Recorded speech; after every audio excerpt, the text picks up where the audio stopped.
Hey guys, Mike from the WCA. I have a little tutorial here to show you guys how to use the chesskid.com website. If you get the membership through us, we're going to send you first a computer-generated username. So the one I'm going to use today is actually called Possible Skunk. Don't ask me where they come up with these names. So all you do is come to the username section, type in Possible Skunk. So in your case, it would be whatever username we give you, then the password, and you should log in and see this. You may log in the first time and see an advertisement page where they're just trying to share the website with friends, family, or whoever else would want to use it. But as soon as you log in, this is basically the home page that you're going to see. Very first step you should do is come down here. Hopefully you can see my mouse pointer, clicking to settings, click it on, and change your password. That's the first thing, and that's right here under password. So type in a new password to whatever you like and change it. If you go lower, it's just like any other interface that you do online these days. You can change the style of your board that you're going to be looking at. I would recommend clicking Enable Sounds right here. That'll when you make a move on the board, you'll hear a little click in the background. Especially if you're playing a game, it's another reminder to let you know that your opponent has moved. But that's basically it. Here in the email, it says rusachess@gmail.com, and that's because we manage the kids that study through us, so we can actually see their work that they're doing online, keep track of the tactics that they're doing, how many videos they're watching. But that email address you can also change, and that'll basically send any info from chesskid.com directly to you. And here, you can also change your username. You can put your name here, first and last name, and that would change the username. In this case, you probably don't want to keep Possible Skunk, or maybe you do. I don't know. Maybe that's your thing. So, me personally, I may change that, and you can do it all on the settings page. So just click back, and basically with chesskid.com, these are the two main places to learn and to play. We at the WCA, we're more concerned with the learn side. Here, if you click that on, you're going to see these 5 boxes that pop up. The two main ones that you have to do or really concentrate on are the videos here and the puzzles here. So let me click videos first. And oh, lo and behold, my video is first today. Isn't that wonderful? You'll see Mike WCA listed here, and Rusa also has 2 that she's done. They're a little further down. If you click on any one of these videos, you'll be able to sit back and just basically get a chess lesson. So in this case, I'll click mine on, and hopefully the volume comes through. I'm not sure, I'm using a microphone, but I'll just click it on anyway. You'll see my lovely face here, and I don't know if you can hear my voice in the background. And you sit back and just essentially watch a video about anything you want. So here is a section called Your Games Analyzed, which is terrific. Fun Master Mike is his name, and he does basically analysis of all the games that come in of players just with your level. It's just a terrific way to learn chess. You're getting to watch kids your strength go over their games, their strengths, their weaknesses, basically like taking a private chess lesson. This is called Crossing the Finish Line, and also the same author here, Fun Master Mike, and he's talking about what it's like finishing tournaments off. It's very hard to play the last round of a tournament sometimes, and it goes on and on and on. There's King and Pawn Endgames by Grandmaster Benzu. It's actually Ben Feingold. That's just his username, and you can pretty much watch anything you want here, and you're getting private chess lessons. So it's really a wonderful way to learn. So let's go back to the Learn section, and you can scroll down to the second one here, which says Puzzles. So these are the main 2, again, that we're going to be working on. So here it is. If I click on Learn, I'm going to get these 5 big dialog boxes that pop up. Videos, I've just explained to you. The next one is Puzzles. For now, you guys can explore lessons, Chesskid TV, and articles. If you want to be a little ambitious and check those out, there's a lot to learn there, but the 2 that I'm showing you today are really the main focus points. So let's click on Puzzles. These are chess tactics, which basically give you an opportunity to solve something that would happen in a real game. So I'm going to click on Solve Puzzles, and you'll see my initial rating here is 200. So there's something going on in this position here, It happens to be, looks like checkmate in one move. Now, they're not telling you what to look for. It just says your move here. It says you play black. So basically, you look at this position and go, what would I do if I had the black pieces in a game? And I'm going to take my queen and capture this pawn. And you'll see it says solved. Now, I just gained 160 rating points, which is really, really a lot. But that number 200 is just a starting point. They just want to get an idea of what I know about chess. So I'll do one more puzzle to give you an idea what this is about. And here in this position, it is white to play. Okay, so at the WCA, we're always teaching patterns and things like that. And one idea quickly that comes to my mind is the fact that the black king here and the black rook are on the same rank. And I think that's going to allow me to play rook a3. And when the king moves, I'm going to take a whole rook over here.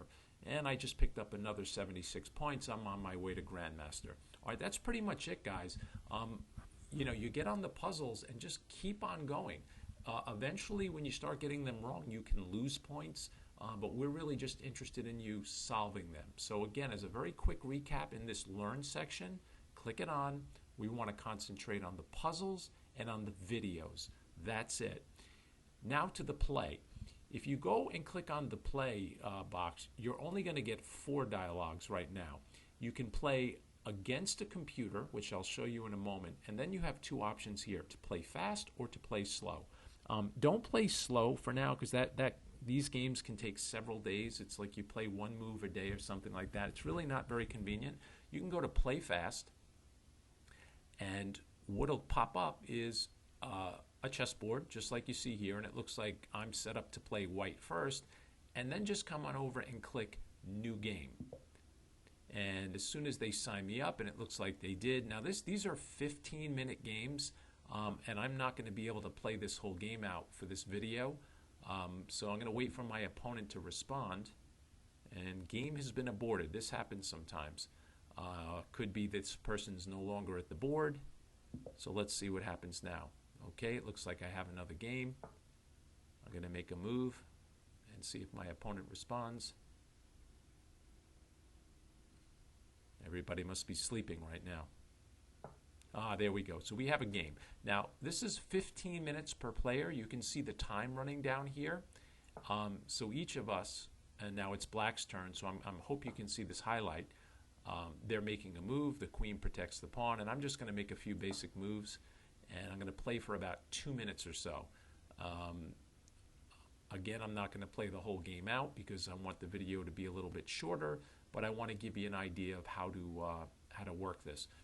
So let's wait for my opponent to move. Okay, so in this position, I could castle my king. I'm going to move this pawn up 1 box to let my dark square bishop out. And now how to move it. You can just left-click your mouse, and that's going to grab hold of your piece. And I'm just kind of holding my mouse down and moving it up and down. And then I'm just going to let go when I think the piece is on the correct square. So once I let go, the move has been made, and it's now my opponent's turn. You can see how much time they have left here. They just played d6. They're letting this bishop out, and I'm going to play very quickly. I'm going to play pawn here not to let the bishop pin my knight, and they're going to bring their pieces out. I don't know. Let's attack their queen and just play quickly. And I'm going to play about 1 more minute, offer a draw, and if my opponent doesn't give me the draw, I'm going to resign. It'd be very sad, but well, that's okay. Well, I don't want to lose my bishop, so I don't know. Let's bring it back here. Let's put it on e3. See what my opponent does. And I'm just basically messing around here, but hopefully you guys can see it. So the queen drops back, maybe to let this bishop out, and I don't know. I'm going to bring another piece into the game, and I'm going to offer my opponent a draw. So here on the right-hand side, too, guys, is the notation.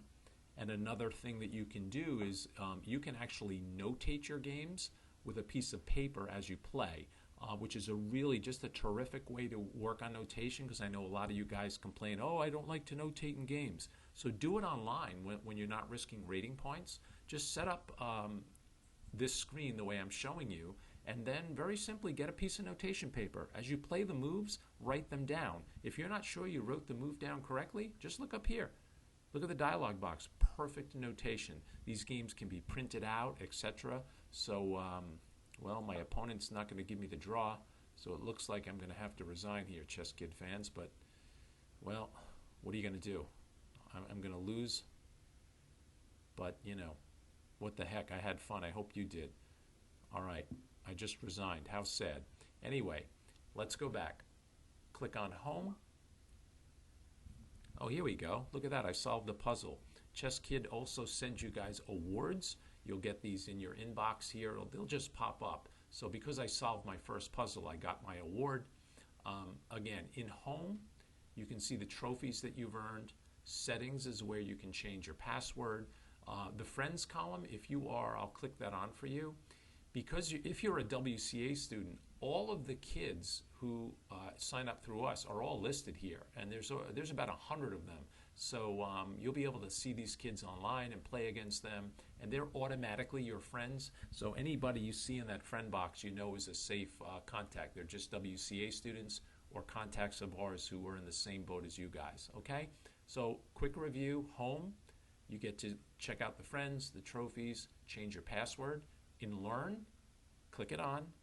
We're interested in the two here on the top right, the videos and the puzzles. And if you go to Play, again, I recommend Fast Chess. Let's throw one more thing in here. If you play versus the computer, there are a couple of really, really good things you can try.